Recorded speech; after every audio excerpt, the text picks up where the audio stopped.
Hello दोस्तों, welcome to ISPCS home. आज ये लेक्चर मैं NCERT क्लास 6 के साइंस का लेकर आया हूँ। इससे पहले जो है से 8 चैप्टर तक जो है मैंने करा दिया है और वो वीडियो डाल दिया गया है। और NCERT क्लास 6 जो न्यू NCERT है उसका जो है हिस्ट्री का जो है टोटल जो है चैप्टर करा दिया गया है और उसका जो है प्ले लिस्ट बना के मैंने डाल दिया है, तो आप लोग चैनल पे उसको भी जाकर देख सकते हैं। और अब जो है से नेक्स्ट लेक्चर जो है NCERT क्लासेस का जो ओल्ड NCERT आती थी उसका भी मैं करा दूंगा। पूरे चैप्टर जो है एक ही वीडियो में मैं कोशिश करूंगा कवर करने का, तो वो मैं करा दूंगा आप लोगों को और उसके बाद 7th क्लास के NCERT शुरू करूंगा। तो दोस्तों आज ये साइंस का है और उसके बाद जो है से जब ये साइंस का जो है 6th क्लास का खत्म हो जाएगा तो उसके बाद 7th का साइंस भी शुरू होगा। दोस्तों अगर वीडियो पसंद आए तो लाइक कर दिया कीजिए और चैनल को सब्सक्राइब कर लीजिएगा। अगर आप 69th BPSC की तैयारी कर रहे हैं या कोई भी कम्पिटेटिव एग्जामिनेशन की तैयारी कर रहे हैं तो यहाँ फाउंडेशन लेवल से मैं तैयारी करवा रहा हूँ सिस्टमेटिक वे से जो है सारे NCERT पहले, उसके बाद जो है सप्लीमेंट्री बुक से मैं तैयारी करवाऊंगा। और 68th BPSC मेंस की जो भी तैयारी कर रहे हैं तो वो आंसर राइटिंग प्रैक्टिस जो है मैं इसी चैनल पे सारे GS1 GS2 का जो है आंसर राइटिंग प्रैक्टिस करवाऊंगा और साथ साथ जो है से निबंध का भी जो है से वो कैसे लिखें और कौन कौन निबंध जो है इंपॉर्टेंट निबंध पे आंसर राइटिंग प्रैक्टिस मैं करवाऊंगा। तो आप लोग जो है इस चैनल से जुड़ जाइए और PDF जो है से मैंने NCERT क्लासेस का जो है से टेलीग्राम पे प्रोवाइड कर दिया है, तो आप लोग जो है वहाँ से डाउनलोड कर सकते हैं। टेलीग्राम भी इसी नाम से है ISPCS होम और डिस्क्रिप्शन बॉक्स में जो है उसका लिंक भी आपको मिल जाएगा, तो वहाँ से आप टेलीग्राम से जरूर जुड़ जाइए। जो भी इंपॉर्टेंट PDF होता है वहाँ मैं डाल देता हूँ। तो आइए दोस्तों शुरू करते हैं आज का लेक्चर। 9वां चैप्टर जो है सजीव एवं उनका परिवेश। तो सजीव और एवं उनका जो ऑर्गेनिज्म है और उनके रहने सहने की जगह जो है उसके बारे में हम लोग जानेंगे। उसके बाद क्या है तो पौधों और जीवों में अनुकूलन अडेप्टेशन के संदर्भ में निम्नलिखित कथनों पर विचार कीजिए। तो पौधे और जीवों में जो है से अडेप्टेशन का जो अडेप्टेशन के बारे में जो है से उनके संदर्भ में जो है विचार करना है कि कैसे जो है से कहाँ पर रहते हैं जो अडेप्ट कर लेते हैं सिचुएशन को, किस तरह से जो है से वहाँ पे वो उगते हैं, वहाँ पे पाए जाते हैं, उसके बारे में ये विचार करना है। तो पहला कथन है कि पौधों और जीवों को विशिष्ट लक्षण एवं स्वभाव जो उन्हें एक आवास विशेष में रहने का अनुकूल बताते हैं अनुकूलन कहलाते हैं। तो ये कथन जो है वो सही है कि पौधे और जीवों को जो है से पौधे और जीवों को विशिष्ट लक्षण एवं स्वभाव जो उन्हें एक आवास विशेष में रहने का अनुकूलन बनाते हैं अनुकूलन कहलाते हैं। तो जहाँ जो है से एक हैबिटेट में जो रहते हैं ये जो है से पौधे और जीव, जहाँ पे उनको जो है से सारी चीज़ें मौजूद होती है, जो भी इकोसिस्टम में रहने के लिए उन लोगों को जो है से जो चीज़ें मौजूद है जिसकी वजह से वो सर्वाइव कर सकते हैं, तो वहाँ पे जो रहते हैं अडेप्ट करके रहते हैं उसको अनुकूलन कहते हैं। ऑप्शन 1 जो है से करेक्ट है। मैदानी क्षेत्र के एक व्यक्ति को ऊंचे पहाड़ी क्षेत्र में तीव्र गति से सांस लेनी पड़ती है, परंतु थोड़े दिनों बाद वह सहज हो जाता है। यह अनुकूलन का सटीक उदाहरण है। तो ये जो है से कथन गलत है कि मैदानी क्षेत्र के जो व्यक्ति होते हैं वो पहाड़ी क्षेत्र में जाते हैं तो तीव्र गति से सांस तो लेते हैं क्योंकि वहाँ ऑक्सीजन की कमी हो जाती है जब ऊंचाई पर जाते हैं, लेकिन इसको एडेप्टेशन नहीं कहते, इसको अनुकूलन नहीं कहते हैं, क्योंकि ये जो है एक लंबा प्रोसेस है। सालों साल के बाद जो है से वहाँ पे जो है एडेप्टेशन वो का जो प्रक्रिया होती है वो सालों साल के इसमें चेंज होता है, तो उसको अडेप्टेशन कहते हैं। ना कि तुरंत गया और तुरंत जो है एट अ टाइम जो है चेंज हो गया तो हम तेज तेज सांस लेने लगे और वहाँ पे कुछ दिन रह गए तो वो अडेप्टेशन नहीं हुआ, बल्कि वो जो है सालों साल जो है वहाँ पे जब रहने लगे वहाँ पे उसके उसके क्लाइमेट उसके हर चीज़ से अडेप्ट कर लिए तो उसको अडेप्टेशन कहते हैं। तो ये कथन जो है गलत है। तो इसमें पूछ रहा है कि इनमें से कौन सा कथन सही है, तो सही कौन सा है तो केवल एक जो है सही है। नेक्स्ट क्वेश्चन है किसी सजीव का परिवेश जिसमें वह रहता है आवास कहलाता है। आवासों में विभिन्न घटक उपस्थित होते हैं। इन घटकों के संदर्भ में निम्नलिखित कथनों में से कौन सा कथन सही है। तो इसमें कहा गया है कि जहाँ जो है से लोग जहाँ भी जीव रहते हैं सजीव रहते हैं तो उनके जो रहने की जगह को जो है आवास कहते हैं, हैबिटेट कहते हैं। और उनमें बहुत सारे घटक हैं, बहुत सारी चीज़ें मिलती है उस जगह पे जिसकी वजह से वो वहाँ सर्वाइव कर पाते हैं, रह पाते हैं। तो उनके बारे में कौन सा कथन जो है इसमें इस स्टेटमेंट में कौन सा स्टेटमेंट सही है। तो पहला है किसी आवास में पाए जाने वाले सभी जीव पौधे एवं जंतु उसके जैव घटक है। तो ये कथन सही है कि कोई भी जो जीव है वहाँ जो पाए जाते हैं वो उसके जैव घटक होते हैं। तो ये कथन बिल्कुल सत्य है पहला। चट्टान, मिट्टी, वायु एवं जल जैसी अनेक निर्जीव वस्तुएं आवास के अजैव घटक हैं। तो ये कथन भी सही है कि जो निर्जीव वस्तु है, नॉन लिविंग थिंग है, वो अजैव घटक है। तो ये कथन भी सत्य है। ऑप्शन 2 भी सही है, इसमें दोनों कथन सही है। उसके बाद सूर्य का प्रकाश एवं उष्मा जैसे ऊर्जा घटक इन दोनों घटकों में से किसी में सम्मिलित नहीं है। तो ये कथन सही है कि ये जो है से सूरज का प्रकाश एवं उष्मा जो है से या ऊर्जा घटक जो है से ये जो है से आपको ये अजैव घटक में शामिल है।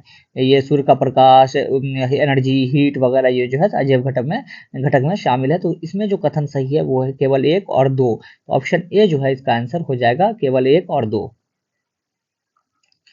नेक्स्ट क्वेश्चन है कि ऊंट मरुस्थलीय परिस्थितियों के लिए अनुकूलित होते हैं, उसके अनुकूलन के संदर्भ में निम्नलिखित कथनों पर विचार कीजिए। तो ऊंट जो होते हैं वो रेगिस्तान वगैरह में, जो डेजर्ट में जो है ऊंट जो है वहां रहने के लिए अनुकूल होते हैं, उनके लिए वो जो है वो कंडीशन सबसे बेहतर होता है। तो उसमें जो है ऊंट के बारे में तो क्यों वो जो है से बेहतर होता है उसके बारे में वो बोला गया है। देखते हैं ऊंट के लिए जो है डेजर्ट क्यों जो है उनके लिए अनुकूल है।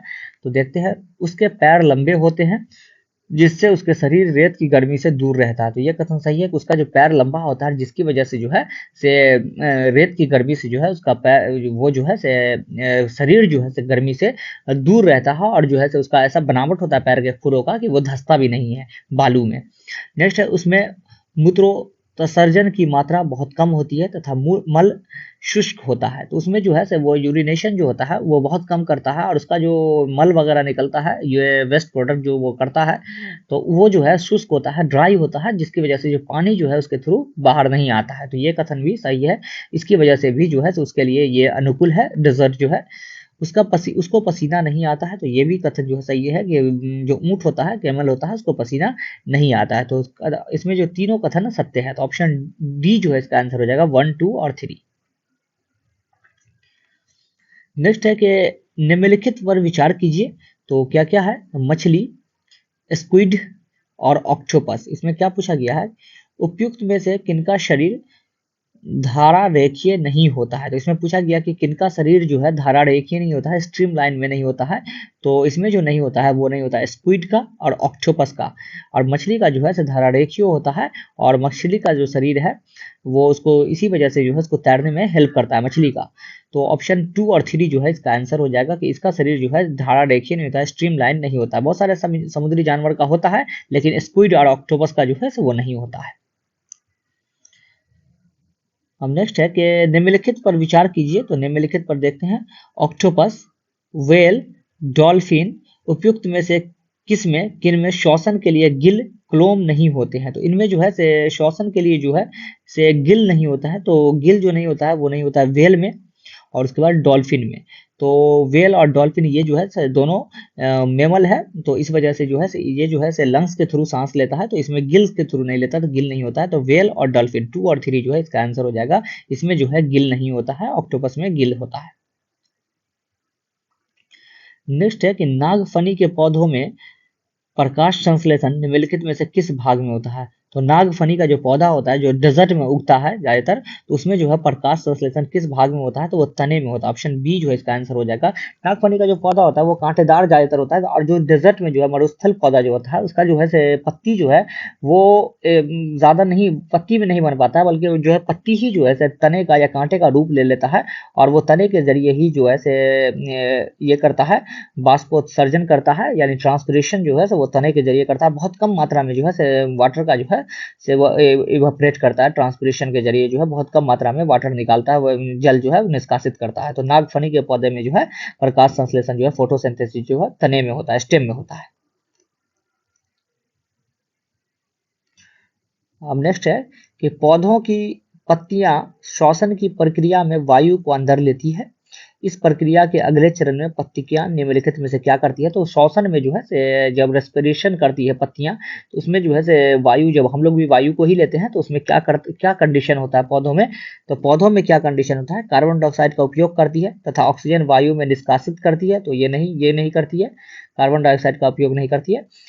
ऑक्सीजन का उपयोग करती है तथा कार्बन डाइऑक्साइड वायु में निष्कासित करती है। तो ये है सही। ये पौधे भी जो है वो ऑक्सीजन लेती है और कार्बन डाइऑक्साइड को छोड़ती है। तो सिर्फ प्रकाश संश्लेषण में, फोटोसिंथेसिस में जो है पौधे जो है वो कार्बन डाइऑक्साइड जो है वो लेती है और ऑक्सीजन छोड़ती है बाई प्रोडक्ट में, फोटोसिंथेसिस में। लेकिन सांस की प्रक्रिया में जो है पौधे भी जो है इंसानों की तरह ही ऑक्सीजन लेती है और कार्बन डाइऑक्साइड वायु में छोड़ती है। तो इसका जो कथन हो जाएगा वो हो जाएगा ऑप्शन बी।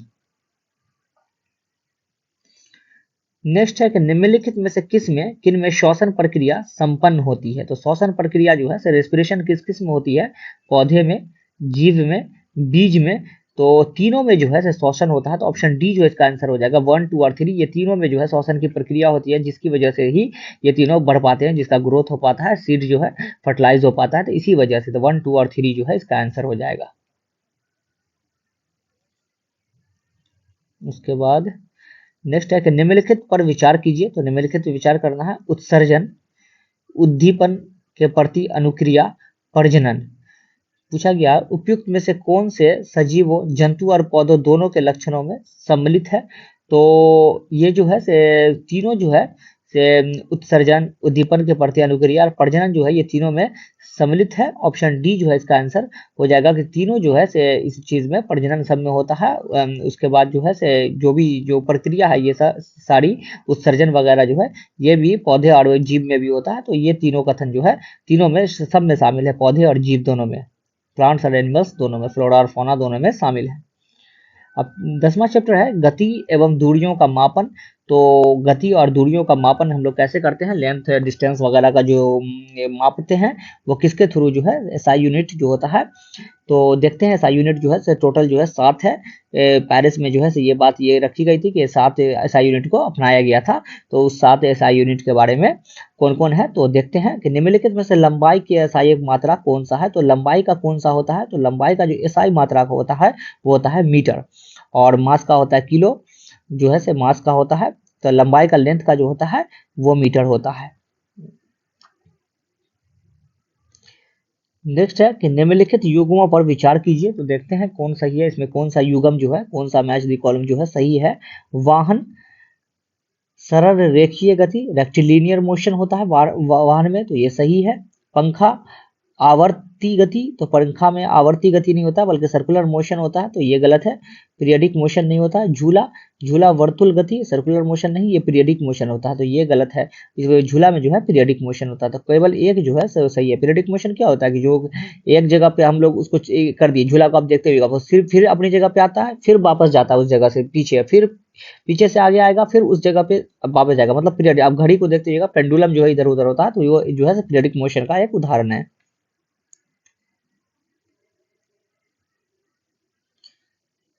के बाद नेक्स्ट क्वेश्चन है कि निम्नलिखित कथनों पर विचार कीजिए। 1790 में फ्रांसीसियों ने मापन की एक मानक प्रणाली की रचना की जिसे मीट्री पद्धति कहते हैं। तो ये कथन जो है पहला जो कथन है तो मीट्री पर उसको मीट्री पद्धति कहते हैं।